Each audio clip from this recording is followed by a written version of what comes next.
ताउते तूफान। बिल्कुल सही सुना आपने। ताउते तूफान क्या है? ताउते तूफान दोस्तों, न्यूज़पेपर में टीवी चैनल में न्यूज़ में आपने सुना होगा कि सरकार ने अलर्ट जारी कर दिया है कि पंजाब या राजस्थान, उत्तर प्रदेश, इन राज्यों में, आसपास के राज्यों में भयंकर बारिश हो सकती है। तो इस बारिश का मेन जो कारण है वो चक्रवात है, और उस चक्रवात का नाम है ताउते। है क्या, कहाँ से उड़ता है, क्या कारण है इसका, कैसे बनता है, इसके बारे में डिटेल से जानकारी लेंगे। तो दोस्तों, ताउते तूफान का बनने का जो मेन कारण है वो है अरब सागर। अरब सागर से उठने वाला ये एक तूफान है। ऐतिहासिक दृष्टि से देखते हैं तो अरब सागर में तूफानों का केंद्र नहीं है। अक्सर बंगाल की खाड़ी से तूफान उठते हैं। ताउते तूफान वर्ष 2021 का एक पहला तूफान है। 2017-18 के बाद में माजरा तूफानों का थोड़ा सा बदल गया है। क्यों, ऐसा क्या हुआ कि तूफानों का ये जो सिस्टम है ये पूरा चेंज हो गया है, चक्रवातों का पूरा सिस्टम चेंज हो गया है। आखिर बंगाल की खाड़ी में उठने वाले तूफान और अरब सागर में उठने वाले तूफानों में क्या ऐसा हो गया? तो अगर आंकड़ों के अनुसार चलते हैं, देखते हैं तो 1891 से लेकर 2017 तक उत्तरी प्रशांत महासागर से सालाना 5 चक्रवात तूफान उठते थे, और अरब सागर से सिर्फ एक तूफान उठा करता था। अब लगातार अरब सागर में अप्रैल और जून के महीने में तूफान बहुत ज़्यादा उठ रहे हैं। एग्जाम्पल की दृष्टि से देखें तो 2018 में मेकानू नाम का तूफान आया था जो ओमान के तट से टकराया था। उसके बाद 2019 में वायु नाम का एक चक्रवात उठा था जो गुजरात के तट से टकराया था।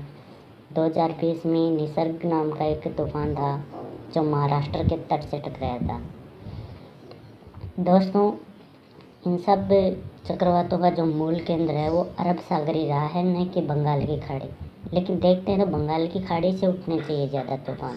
अब देखो, 2019 में अरब सागर ने बंगाल की खाड़ी को बहुत पीछे छोड़ दिया है। 2019 में अरब सागर में कुल 5 तूफान उठे थे, बंगाल की खाड़ी से सिर्फ 3 तूफान। 2020 अरब सागर से 3 तूफान उठे थे, बंगाल की खाड़ी से 2। तो इतने तूफान अरब सागर से उठने का जो मेन कारण है वो क्या है? तो देखो, पिछले 40 सालों में इसके जो अरब सागर का जो सरफेस प्लेट है, सरफेस टेम्परेचर है, यानी कि जिसको तटीय इलाका कहा जाता है, उसके तापमान में काफ़ी वृद्धि हुई है। 40 वर्ष में इसका तापमान 1.2 डिग्री से 1.4 डिग्री बढ़ा है। क्योंकि इससे क्या होगा, इससे क्या फ़र्क पड़ेगा? तापमान बढ़ने से क्या होता है? देखो, तापमान बढ़ने से पानी गर्म होता है, पानी गर्म होने से ऊर्जा पैदा होती है, ऊर्जा पैदा होने से चक्रवात पैदा होते हैं। वर्तमान तटीय तापमान अगर अरब सागर की बात करें तो लगभग 28 डिग्री से ऊपर चला गया है। इसके कारण केरल और केरल के आसपास के तटीय राज्यों में भारी बारिश का सामना करना पड़ता है। दोस्तों, पणजी जो गोवा की कैपिटल है, उसका तापमान 30 से 31 डिग्री है, जहाँ ताउते चक्रवात सबसे पहले टकराया था, इसी जगह से टकराया था। इस तूफान के खतरे क्या है, नुकसान क्या है, इसके बारे में जानकारी लेंगे। तो दोस्तों, चक्रवात बढ़ने का जो मेन कारण है वो है ग्लोबल वार्मिंग। ग्लोबल वार्मिंग के कारण चक्रवात बढ़ते हैं। इससे तूफान कम समय में क्या होता है, बहुत तेज़ गति पकड़ लेता है, बहुत स्पीड से हवाएं चलने लगती है, बहुत भयंकर बारिश तूफान होने लगता है, जिसे अपन देखते हैं तो टेक्नोलॉजी भाषा में रैपिड एंटिसिफिकेशन कहा जाता है।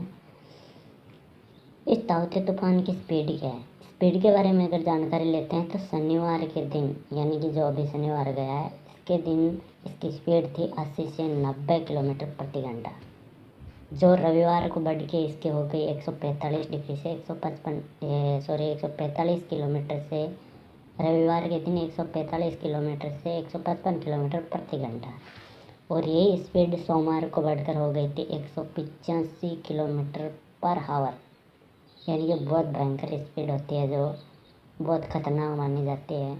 हालांकि इसका आगे इसका क्या होगा वो तो देखा जाएगा। जैसे ही कोई नया अपडेट मिलेगा मैं आपको जानकारी दूंगा। धन्यवाद।